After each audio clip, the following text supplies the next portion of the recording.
was in 5th grade, there was this bad storm one day when we were having our class party. We were waiting for the class mother to go to the store and bring us back our drinks and cupcakes. And suddenly I became aware one of my classmates had become very agitated. In fact, he was quite upset, and he blurted out to our teacher in a very definite tone of voice, "I do not want my mom going out in this mess." And I remember being quite shocked for 2 reasons. Number one, as a typical kid, it wouldn't have occurred to me to be concerned about anything else other than how we were going to get our cupcakes. And number two, I was in awe of what kind of a parent would inspire such a complete and total devotion from a 5th grade boy. Well, that was my first introduction to Lillian Harmer. Obviously, the boy was Kenneth.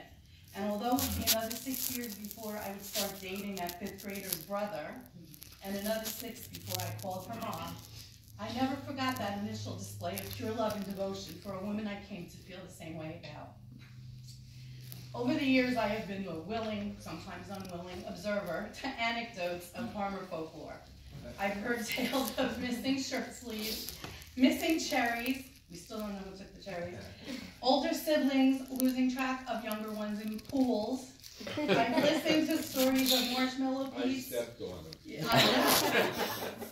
marshmallow peeps lodging in Bobby's throat, Daddy running over Mrs. Beasley with the lawnmower, and certain big brothers becoming a bad influence over a younger sister looking for something that wasn't legal yet to smoke, and then getting caught. That wasn't me. No, that wasn't me. He knows who that was.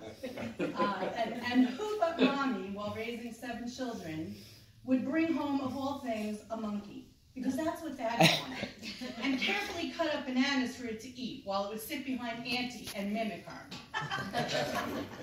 The memories are endless, some funny, some scary, but all of them told with so much love and laughter.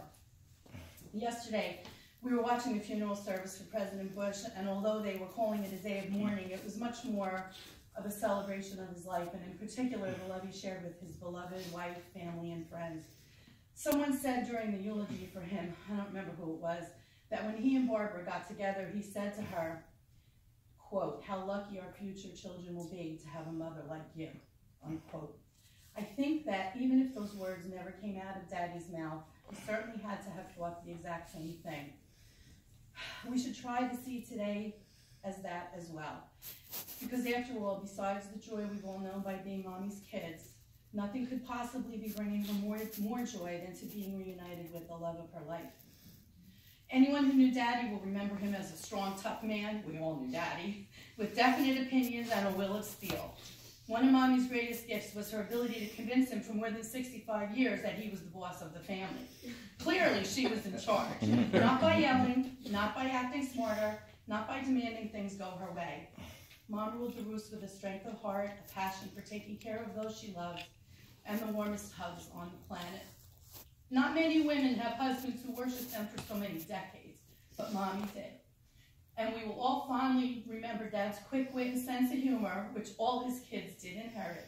But if you think about it, she was the one who had to live with that sense of humor for all those years. And there's certainly an element of heroism to that. And from my own personal experience, it does seem that way. Mm-hmm. She wasn't only a great wife and mother, and I talked about this last night briefly, she was also literally the perfect mother-in-law. Robin and I were talking the other night, and Robin said, "Mom taught me how to be a good mother-in-law.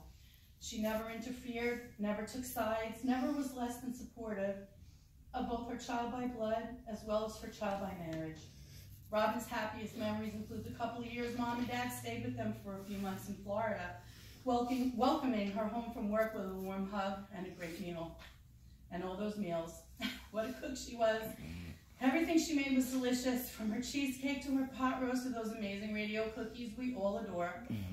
Meals at Mom's were always a reason to celebrate, and I am probably the most blessed in-law because, surprisingly enough, my husband turned out to be, in my opinion, the child who inherited her cooking skills the best. Although he also inherited her tendency to use every pot and pan in the kitchen, which always results in a lengthy cleanup, but it's worth it, and with the exception of beef and kidney pie, it always was worth it. For me, sorry. I know this eulogy is about Mom and certainly not about me, but everybody experiences grief in their own way, and that grief is by definition very personal. So please indulge me for a minute while I share some very personal feelings. I am sure everyone's shared a special bond with Mommy, and if they could, they would be up here talking about it if they could do it without breaking down, and everybody wants to honor her. But I can only define my bond with Mommy. My memories include falling asleep on a cold, clear winter night with my boyfriend in the downstairs family room, only to be awoken by a less than happy Mrs. Harmer saying, "Do you kids know what time it is?" And she wasn't mad very often. For the record, it was about 3 a.m. And as we immediately retrieved our coats and rushed out the door, we were confronted with the only thing that could have made the situation worse. About 2 feet of fresh snow had fallen in the last few hours.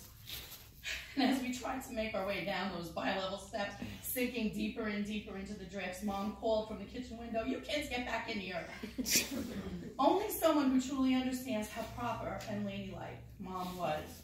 How she never went to the door without her shoes or left the house without her pearls or earrings. How she could only say H-E double toothpicks instead of help. Could possibly understand the overwhelming embarrassment of being in the Harmer kitchen at breakfast time when the sun came up that morning. But she never tried to make me feel bad about it, and I don't think we ever even discussed it again. When I brought a newborn David home from the hospital, Mommy was there, and when I gazed at him and said, "I can't imagine ever leaving him," she smiled knowingly and said, "Now you know what it's like to be a mother." My memories include 14 months of living together and never feeling anything but joy for having her and Dad there. For two women who could not have been more different, we shared so much. A mutual distaste for almost every show Don and Daddy loved, a mutual obsession with QVC and HSN, a love for similar colors and decorating style, and oh yes, and I mentioned this last night, a mutual dislike of each other's driving. Of course, we also shared a bond that exists between those who have lost a beloved child, and her support for both Dawn and I, even when Daddy's life was coming to an end, never failed and never wavered. Being an in-law for me was a wonderful thing. As young as I was when I came to know Mommy, she didn't raise me.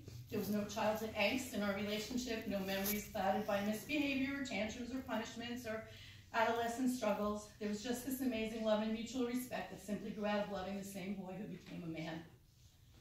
So now I'm tasked with trying to find the right words which might honor her while bringing some comfort to this amazing family she raised.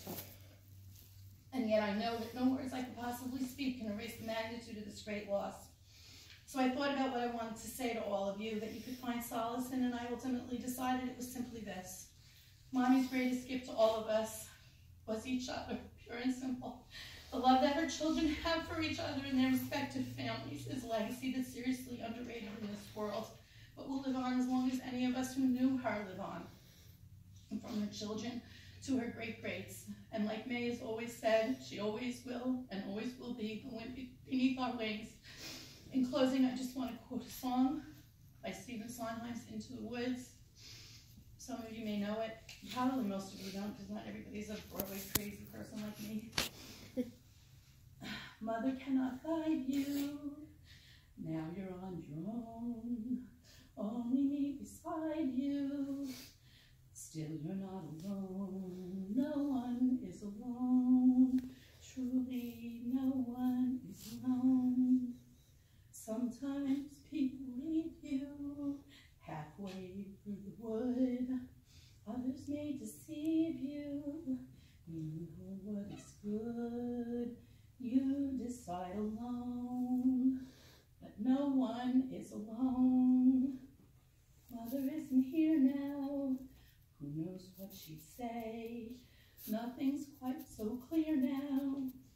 Feel you lost your way, but you are not alone. Believe me, you are not alone. Rest in peace, Mom. Love you.